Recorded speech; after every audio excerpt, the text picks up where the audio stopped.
two possible issue, no? If nai-experience ninyo yung scenario na pag kayo ay nakahinto or kayo ay nasa traffic, lumalamlam yung lamig ng inyong aircon. Well, number one na pwede nyo i-check dyan is yung inyong radiator motor o yung auxiliary fan motor. Ito yung fan na nandun sa inyong radiator, no? There's a big possibility na mahina na yung takbo nyan or pwedeng nagwiwiggle. Okay, so kung sakali mang nakita nyo nagwiwiggle or mahina na yung takbo, mas okay na ipacheck na ninyo yan sa mga trusted na repair shop ninyo para ma-evaluate mabuti kung ano yung dapat gawin.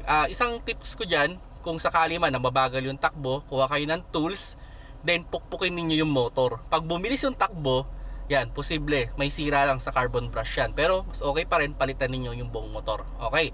Number 2 reason, pag nawawala ang lamig pag nakastop, is kulang sa preyon. Well, dito, kailangan nyo talagang dalhin yan sa mga aircon shop